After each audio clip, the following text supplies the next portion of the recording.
It just happens that way, you know, and it all comes with a mind, spirit, body. You know, you gotta allow that to be one. You know, we've separated ourselves against ourselves in so many different ways. And you know, take circumcision for instance. You know, I mean, that stuff is wrong. You know, I mean, what are you doing to little kids when they're born? I mean, you're holding them down and cutting off their weenuses. I mean, come on, that just sounds bad. I mean, get none, you know, to endure something like that is even worse, you know. So, I mean, it not only does it create a psychological problem, you know, with children who've been circumcised, you know, but it also, like, you know, creates trust issues between the mother, you know, and the child, because the child, you know, sees their mother as God. I mean, really, that's their only source of life from the very beginning. And so when they're born, the first thing that happens is their mother allows them to be strapped and held down,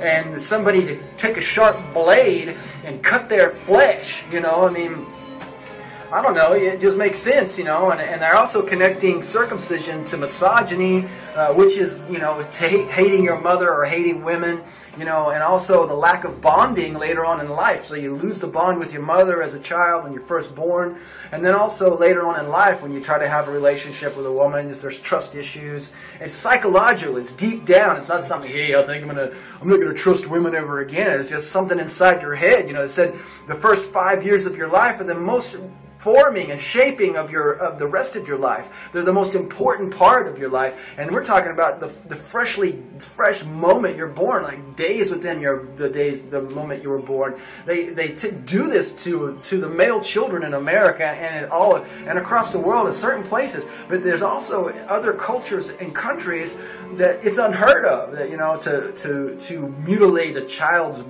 freshly born body, you know, or take a perfectly healthy organ and cut a piece of it off, you know, to prevent something that probably would never have happened in the first place, you know. And there's documented proof. There's people out there right now who's had their penises just like it was when they were born their whole life, and they never had health problems. And, you know, the misunderstanding with the circumcision is people think it's just a useless piece of skin hanging there, but it's not. It's actually more skin. Your body, the penis extends out, and that skin there, you know, unfolds and allows your penis to extend out further. And plus the blood veins that are removed, as well as 3 different glands are, you know, amputated.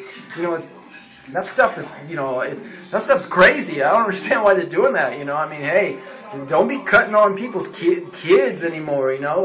Let those kids have a chance to, like, enjoy that thing before you cut it off. Jeez, I mean, don't even cut it off ever. I mean, what's the problem, you know? It's not even a question of, like, you know, right and wrong. I mean, infants have rights, you know. This is about, you know, human rights issue. This is an infant human rights.